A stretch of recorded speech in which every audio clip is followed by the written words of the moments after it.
Iranian Israeli strikes on each other continues. Internet shut down in Iran from concerns Trump claims clashes to stop if he wants. EC yet to discuss with the government regarding polling debt. CEC says all sorts of measures being taken for a fair election.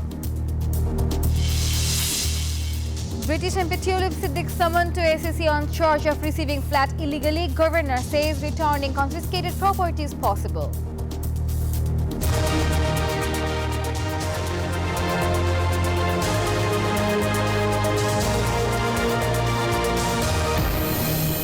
Hello and welcome to the News 24 English Bulletin. This is Nafisa. Those were the headlines. Now the details. Tensions soared as Iran launched multiple missile strikes on Israel overnight, killing 10 and injured many. Key infrastructure, including Haifa's fuel depot, suffered major damage. Israel responded with continued airstrikes on Tehran, hitting an oil facility and defense buildings. Israeli Prime Minister Netanyahu vowed a harsh retaliation, warning Iran of severe consequences.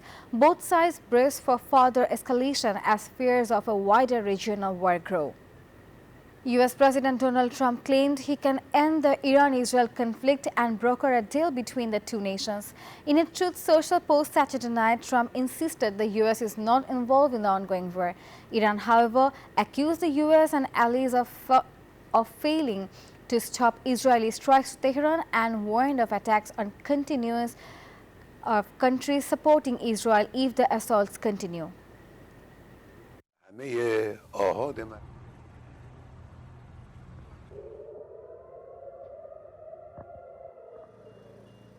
Despite ongoing Iran-Israel missile exchanges, 66 Bangladeshi students in Iran are safe, confirmed Walid Islam from the Bangladesh embassy in Tehran. In a Facebook post Saturday, he said all students are in contact and unharmed. He urged patience as tensions rose. Earlier, Israeli strikes targeted Iran's nuclear sites and key locations, killing 78. Both nations continued attacks, escalating fears of a wider regional conflict. Chief Election Commissioner A.M.M. Nasiruddin said the election schedule will be announced 2 months before voting day. Speaking at the Election Commission office after Eid greetings with senior officials, he assured the EC will act independently without any directives. The Commission will decide after government consultations but is already advancing preparations for the upcoming election to ensure a smooth process.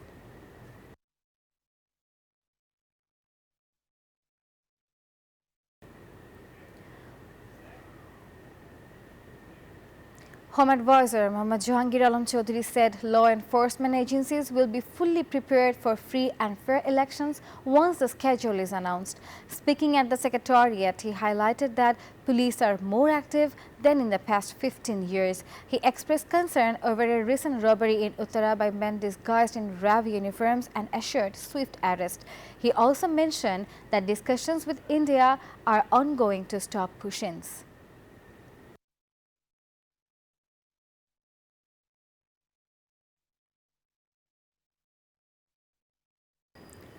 Environment Advisor Sadar Rizwana Hassan said the Advisory Council is satisfied with the London meeting between Chief Advisor Dr. Muhammad Yunus and BNP Acting Chairman Tariq Rahman.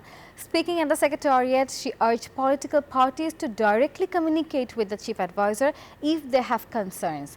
The meeting is seen as part of broader efforts to ensure inclusive political dialogue ahead of the upcoming national election. Road Transport Advisor Fawzul Kabir Khan warned of strict action against unfit vehicles, blaming them and early holidays for Eid traffic jams. Speaking at the Secretariat, he said tighter checks will follow. Fisheries and Livestock Advisor Farida Akhtar added that around 1 crore sacrificial animals were slaughtered across the country during Eid al-Adha. Both stressed better planning for future Eid travel and livestock management.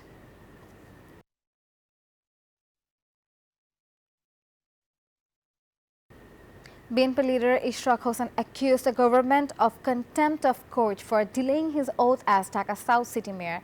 Speaking at a sit-in in Nagar Bhavan On Sunday, he said the Election Commission has published the gadget following the Supreme Court's order, and now it is the government's duty to administer the oath.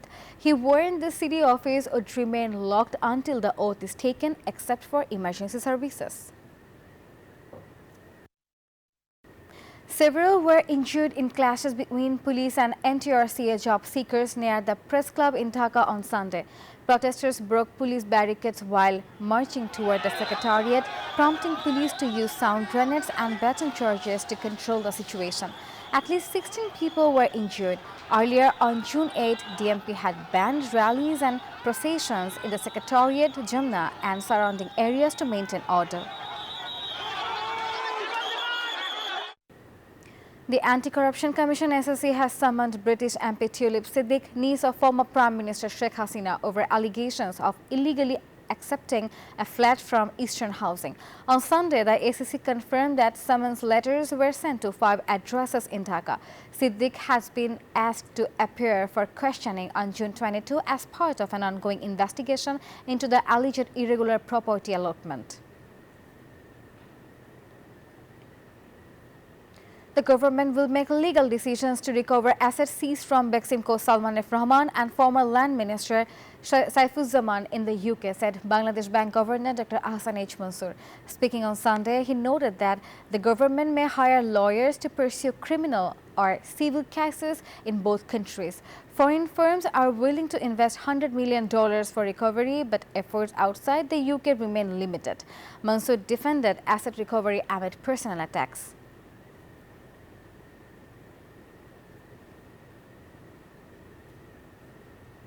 The International Crimes Tribunal has set July 14 as the deadline to submit the investigation reports in the murder case of Abu Said during the July uprising in Rampur.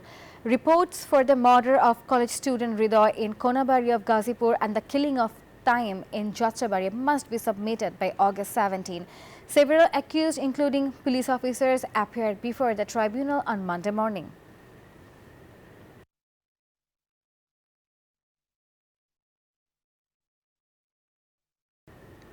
And that was all from the newsroom today. Thank you for watching News 24. Please stay with us.